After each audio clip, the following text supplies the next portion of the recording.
आसाराम बापू को जेल में रख के भगवान नहीं बन गए ये बहुत कायर और कमजोर बन गए हैं। शेर पिंजरे में हो या बाहर हो, शेर तो शेर ही रहता है।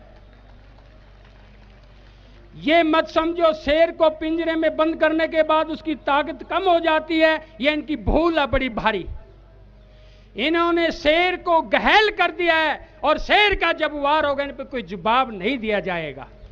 ये लोग रोप लगाते हैं बापूजी ये है वो है, अपने गिरबान में जाकर देखो। सुप्रीम कोर्ट के जज पे एक आरोप लगता है, ये योग बिठाते हैं। संत पे रोप लगता है, एक सिपाही उसको पकड़कर ले जाता है। संत के लिए बहुत बड़ा है कि योग बनना चाहिए और उसका फैसला संतों ने ही करना चाहिए। सबसे सच यहां तो सृष्टि और महाभारत के अंतकाल तक राजगुरु भी संत ही होते थे, राज ठीक चलते थे। इन्हें राजगुरुओं को तो नीचे बिठा दिया, ऊपर बैठ के, इसलिए विनाश हो गया इस देश का। आपके बगैर यहां कोई ऐसी सरकार आ जाएगी जो हम पर जुल्म करेगी? सवाल सिर्फ आसाराम बापू का नहीं है, सवाल है एक परंपरा का। सवाल यह है कि क्या सरकार में इतनी ताकत है कि वो हमारे सम्मानित धर्माचार्यों को बेइज्जत करके जेल में गिर दे और फिर भी सरकार में रहे? आज के वक्त में हमारी सरकार 40 खरब रुपए जानवरों का वध करने के बाद जो प्रोडक्शन होता है उसकी वजह से गौ हत्या कराती है। वो पूरे देश से तमाम गौ मांस सपोर्ट करती है, चमड़ों के प्रोडक्शन भेजती है, उससे 40 खरब रुपए आते हैं। उस 40 खरब रुपए को ना छोड़ने की वजह से गौ हत्या हो रही है। ब्रज बिहारी गुप्ता, जिसको आचार्य गुप्ता करके इस मीडिया ने बिठाया था, आज वह जेल में है। उसके विरुद्ध पुलिस में गुनाह दाखिल हुआ है और जो बापू को गुनहगार बोल रहा था आज वो सलाखे के पीछे गया है। बापू के आश्रम में 302 नंबर की खोली में गर्भपात किया जाता है, ऐसा गलत आरोप लगाया था। मगर गुजरात के महिला आयोग ने काफी दिन छानबीन करके उनका रिपोर्ट दिया है कि बापू के आश्रम में कोई रूम में कोई गंदा काम नहीं होता है, वह पवित्र है। और बापू के जो सेवक थे शिवा भाई, उन्होंने कुछ अश्लील सीढ़ियां दी, ऐसा भी एक गलत आरोप लगा था। मगर जोधपुर के पुलिस अधीक्षक से लेके तो सभी ने जाहिर किया है कि हमें ऐसा कोई सीढ़ी या ऐसा कोई हमें बात उनसे मिली नहीं है। तो मैं ये इसलिए बता रहा हूं कि इस मीडिया ने और इस समाज ने जो आरोप लगाए थे वो धीरे धीरे एक एक आरोप परास्त हो रहे हैं और हमारी धर्म की, बापू के शिष्यों की, सनातन हिंदू धर्म की जय हो रही है। हम हिंसा नहीं करेंगे लेकिन अहिंसा पूर्वक उन सभी पापी और अन्यायियों का प्रतिकार करेंगे जो हमारे धर्म, हमारे मत, हमारे पंथ और हमारे संतों के ऊपर इस प्रकार से हाथ डालने का काम करेगा। शायद आसाराम जी बापू के बाद अब कोई संत महापुरुष नहीं होंगे जिनको ये विधर्मी देखने का भी हिम्मत कर सकें। गिरफ्तारी और जेल भेजने की बात तो बहुत हो गई। अगर बापू चाहते तो भारत छोड़ करके कभी विदेश चले गए होते, वहां साम्राज्य खड़ा कर लिया होता, आज जेल की नौबत नहीं आती। लेकिन उन्होंने सोचा कि नहीं, जिस मातृभूमि पे हम जन्म लिए हैं, जो कभी विश्व गुरु रहा है, उसको हम अपने खूनों से सींचेंगे।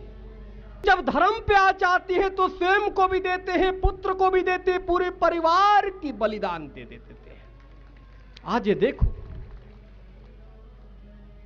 100 वर्ष के बाद स्वामी विवेकानंद के बाद विदेश को जाकर के धर्म का नेतृत्व करने वाला है सनातन धर्म का सरकार की तरफ से, तो वो है आसाराम बापू।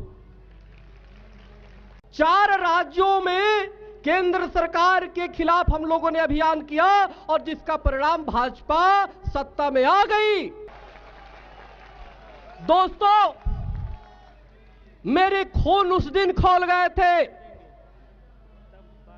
मेरी खोल उस दिन खोल गए थे जिस दिन संसद में एक लफंडर नेता बापू को आसाराम तमाशाराम क्या क्या बोले जा रहा था, और अनेक वहां पे एमपी बैठे हुए तमाशा देख रहे हैं, कोई कुछ नहीं बोल रहा है। 2-3 सांसद संत भी थे, मैंने उनको फोन करके कहा, हमने कहा आपको शर्म आनी चाहिए महाराज, आपको बोलना चाहिए था, उसमें रोकना चाहिए था कि वो आरोप अभी लगे हैं, आरोप सिद्ध नहीं हुए। सुप्रीम कोर्ट के जज पे आरोप लगता है तो उसके लिए 3 जजों की कमेटी बैठ जाती है। एक सुप्रीम सोल का प्रतिनिधि करने वाला संत आसाराम बापू पे आरोप लगता है, तुम गालियां दे रहे हो और जेल कर दिए, 1-2 नहीं आज 5 महीने हो जाते। हमारा एक भाई संत कहा हमसे, वाय नहीं शास्त्री जी ने कहा कि हमें चिंता बापू की प्राणों की है। हमने कहा अब चिंता मत करो, बापू के प्राणों की कुछ हो गया तो भाजपा, संघ, विश्व हिंदू परिषद और अन्य जितनी पार्टियां हैं उनकी प्राणों को हम भी ले लेंगे। बातें करते हो संत की, संतों के लिए एक आवाज नहीं उठाते।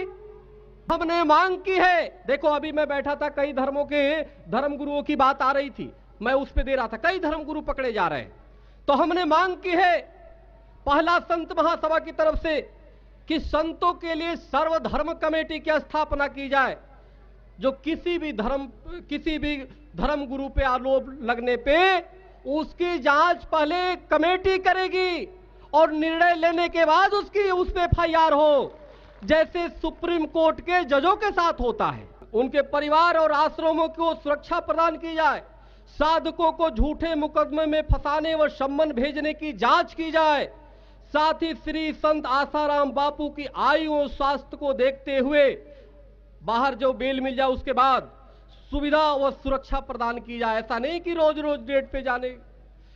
तीसरा है राष्ट्र रक्षा, धर्म रक्षा, जीव रक्षा, मानवता हेतु कार्य करने के लिए प्रेरित करने वाले और कार्य करने वाले संतों को सरकार द्वारा विशेष दर्जा दी जाए। भुज में भूकंप होता है, उत्तराखंड में त्रासदी आती है, ये संत जो है कार्य करते हैं उसमें। चौथा है श्री राम जन्म भूमि पर भव्य मंदिर बनाने हेतु सुप्रीम कोर्ट में तत्काल फास्ट ट्रैक कोर्ट की स्थापना की जाए, संसद में प्रस्ताव पास कर श्री राम मंदिर के निर्माण का मार्ग प्रशस्त किया जाए, जो आपसी धार्मिक सौहार्द का प्रतीक बनेगा। जब राम जन्मभूमि का केस, देखो राम जन्मभूमि का भी केस मैं देखता हूं, राम से बड़ा धर्मनिरपेक्ष कोई हो ही नहीं सकता ब्रह्मांड में। आप पे देखो, राम एक पुरुषोत्तम कहा गया है, मनुष्य के रूप में है, तो हमें लगता है कि राम कुरान के 16वें नबी है, कुरान में मुसलमानों के, और हमारे भगवान हैं, इसलिए अयोध्या में भगवान राम का भव्य मंदिर का निर्माण होना चाहिए। 5वां है सनातन धर्म के संतों को तीर्थ यात्रा हेतु निःशुल्क सुविधा दी जाए। जो भी हमारे सनातन धर्म के संत हैं, उनका एक उद्देश्य होता है कि कम से कम अंतिम समय तक हम मानसरोवर की यात्रा कर लें, कम से कम हम अमरनाथ की यात्रा कर लें, वैष्णो देवी चले जाएं, और भी जो धार्मिक स्थान हम देख सके अपने जीवन में, लेकिन उससे वंचित हो जाता है।